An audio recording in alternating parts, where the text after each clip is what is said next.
আর আল দা হাঙ্কির বদ্ধ হত আছে দা হাঙ্কির বদ্ধ সব আর আল দুজকে বাঙালি তেল হাইলে গি 200 টাকা লই যার 2 লিটার লাগবে সেও 20 লিটার নিয়ে যাচ্ছে। আর যুদ্ধ লাগি তারা নষ্ট হয় তারা গরিব হলো এটা কিছু হরার আছে না ভাই তেলের দাম বাড়ছে না বার সাইনে এখন চাইলে হইতে জুম তুই দেখি 3 ঘন্টা হয়ে তেল দিতে পারতেছি না, অনেক সিরিয়াল দাঁড়া থাকার পরে তেল দিচ্ছে না, তেল শেষ ওদের বলে তেল নাই দিবে বলছে, আমরা সেটা তো রাজি হয়েছি, পুরো 1 লিটার দিবে না, এখন আমাদেরকে দেয়াই বন্ধ করে দিচ্ছে। এখন দেখি গাড়িতে দেয় কিনা।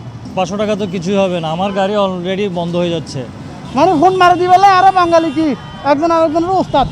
বাংলাদেশত এখনো নবারে তেলৰ দাম সরকারও তেল মজুত আছে, তারপরও তেলৰ পাম্পত লম্বা লাইন লাগিয়ে আছে। মধ্যপ্রাচ্যত যুদ্ধ পরিস্থিতি গিরিয়ে সম্ভাব্য জ্বালানি সংকটৰ গুজব ছড়াই ফরাই পেট্রোল পাম্প বেকিনত জ্বালানি তেল কিনিবলে ক্রেতাসকলৰ ভিড় দেখা গিয়ে বোধকেও আগেভাগে মজুতর আশঙ্কায় ট্যাঙ্ক ফুল গড়ি বেললে তেল কিনের অতিরিক্ত ক্রেতা চাবে হনহনমিককে বিক্রি সাময়িক বন্ধ রাখিবের ঘটনাও ঘটি। আবার হনহনমিককে তেল লইবের পরিমাণও নির্ধারণ করে দিয়ে পাম্প কর্তৃপক্ষ হয়তো ওনারা যেটা 500 টাকা লাগে ওনারা হয়তো 300 টাকা দিন বা 200 টাকা দিবে তো বিষয় অনেক ফরাইছুন ভাই আবার লইজন এলে কিন্তু দেখা গেছে সবাই ফায় মতো এই সব করে আনাকে কি রানিং রেখি যতক্ষণ আছে যতক্ষণ আর টাঙ্গির তেলে যতক্ষণ আর দিছে মানে এই কাস্টমাররা মনে করতেছে দেশের মধ্যে বিশাল একটা তেলের সংকট হয়ে যাবে।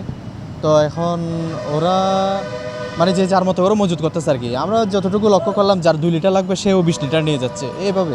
এখন কাস্টমাররা তো আমাদের কাছে সম্মানের একটা বিষয়, আমরা যে ওনাদেরকে যেভাবে কোয়ালিটি এবং কোয়ান্টিটিতে সঠিক পরিমাণে ওদেরকে সাপ্লাই দিয়ে আসছি। তেলৰ পাম্প বেকিনত গাড়ির দীর্ঘ সারি লাইন দেখা গিয়ে বোধকেও 1-1.5 ঘন্টা লাইনত দাঁড়াইয়ে তেল লর বুলি জানাইয়ে C+ টিভিরে। মাত্র 200 টাকা তেল দিছে, 200 টাকা তেল দিয়ে এখানে আমাদের হিসাবে আমরা তো প্রায় 60 কিলোমিটার 70 কিলোমিটার বেশি চালাতে পারবো না।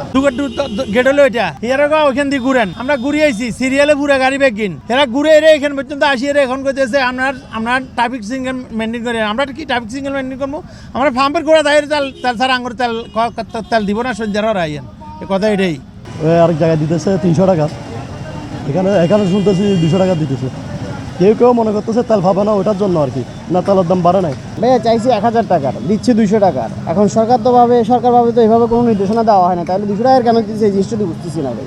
নাই তো তেল তো নাই, আজকে তো ট্যাঙ্কি লোড করবো কিন্তু আপনারা তো দিচ্ছেন না। এই তো 200 টাকা দিচ্ছে, 200 টাকা তেলগুলো টান দিলে 2 কিলো 3 কিলো যায় না আমাদের। তাহলে আমরা আর কাজ যাইতে হবে, আবার আধা ঘন্টা দাঁড়াইতে হবে, হয়রানি না আমাদের। এই যে প্রত্যেকটা পুলিলিয়া থেকে স্টেশন থেকে নিচ্ছে 200 টাকা প্রত্যেকটা থেকে দাঁড়াইতে হইতেছে। তবে হঠাৎ করে এভাবে টাঙ্গির তেল ভরিবের চাহিদা বাড়িবের হারণে এবার তেল লইবের সময়সীমা বাঁধি দিয়ে বাংলাদেশ পেট্রোলিয়াম কর্পোরেশন BPC। আজি শুক্রবার BPCর এক নির্দেশনায় হওয়াইয়ে একান মোটরসাইকেল দিনে 2 লিটার পেট্রোল বা অকটেন লইতে পারিব। ব্যক্তিগত গাড়ির ক্ষেত্রে লইতে পারিব 10 লিটার তেল। মাইক্রোবাস দিনে পারিব 20-25 লিটার তেল।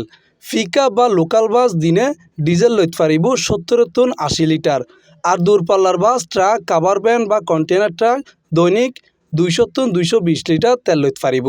এছাড়া BPC জানাইয়ে 30,000 ও 27,000 টন জ্বালানি তেল লইয়েরে 2 জাহাজ চট্টগ্রাম সমুদ্র বন্দরত আইসি। আরও জাহাজ আইর হরমুজ প্রণালীর হারণে সৌদি আরবত 2 জাহাজ আটকে গিয়ে ওই হারণে ইউনিপ্যাক সহ কয়েকখান কোম্পানিরে তেল সরবরাহে সিটি দেওয়াইয়ে। জ্বালানি তেলের ক্ষেত্রে যদি বলেন 14+ আমার স্টক আছে।